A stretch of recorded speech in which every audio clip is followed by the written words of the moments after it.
So I'm here in Boston, and one of the pleasures is re-seeing Bob Davis, who was one of my favorite internet executives from Web 1.0, who was CEO of Lycos and was one of the more amusing characters of the era, and interesting. Bob, how you doing? I'm doing great. How are you doing? Good. Now you're a venture capitalist now. Imagine that, a venture capitalist. Explain. Where do you work? By the way, it's here in Boston. Boston. Oh, sorry, Bob Davis. Sorry, Bob. Right. Yeah. You always be like, Kara, it's Bob Davis.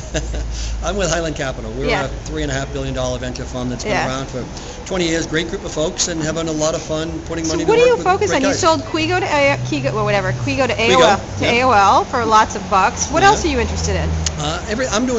We as a group do a lot, but I do digital media. We're classic VCs where it's a little bit of healthcare, a little bit of comm, a lot of consumer that we do, which is a little unusual for a VC. Right. But I'm doing digital media, so it's all things internet, and that's my game. That's as usual, but what's hot now? What's from your perspective? Mobile. I think there is a big play to be made in the mobile arena that people have not yet figured out what it's going to be. Just look at the raw number of handsets as it relates to content. I'd agree. As it relates to content, no one has put it together yet, and that is going to be happening. So, of course, I have the hottest company out there in the space. All right, say what it is. Go ahead, Bob. It wouldn't be Bob without it selling. Without a plug. Yeah, it's Quattro Wireless. We have a great story, but what does it do? What does Quattro Wireless do? They do two things. They have a really great ad network, mobile ad network. So if you're a big publisher and you're looking to have someone help you sell your ads, that's it. But that's the easy half of what they do. The tough half of what they do is they mobilize the web, which means they take all these really clunky websites that don't look good on mobile phones. Right, like all things D, but go ahead. Like pretty much everything. Right.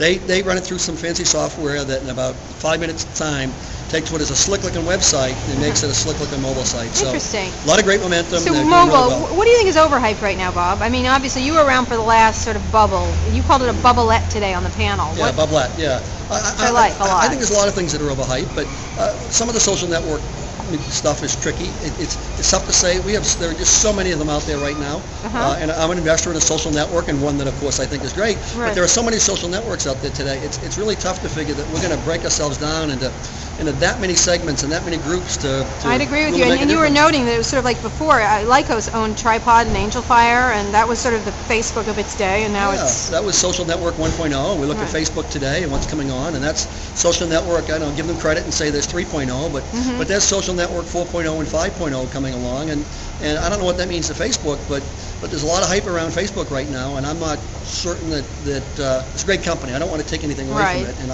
I wish I was an investor in it. I wish I could have been behind it, but there's a lot of excitement, and they need to keep up a lot of momentum to have that keep going. How does this market compare to Web 1.0? I mean, it's got high valuations. It doesn't have the IPO market. What's the sort of mood among people in this? Yeah, and the M&A market has slowed down too. But it's where it's fundamentally different though is that around 1.0 there are a lot of companies out there that I just couldn't figure out how they existed. There was not, forget a concept of earnings. There wasn't a concept of revenue. Right. In fact, for many of them, there wasn't a concept of traffic. Right. So exactly. It was not the concept of, hey, someday I'll build something. Today, I think that this is not all of them, but for the most part, entrepreneurs and surely VCs are looking at it and saying, we need some sense of metrics, some sense of measurement. There has to be something there that says that you can sustain yourself. It can't be just this one-day wonder. And hopefully the companies today are now thinking about a good bottom line. There's a lot of them as well are guys that have been through the challenges of the 1.0. Yeah, a lot of entrepreneurs that have been through it, 1, 2, 3 times before, and have learned a lot. Guys, what have you learned, Bob? Oh, I've learned a lot of stuff. And I would say that growth needs to be measured. And what I mean by that is that if we start to think about that we want to be the biggest and the best in all things, we want to understand how we're going to get there. It's not growth with reckless abandon. It's growth with some good thought. I think I learned more the value of a partnership. And if I jump back to my early days of Lycos, we were really kind of the lone wolf for a little while. Sure, we went it alone. Where a lot of our competitors teamed up with some traditional media.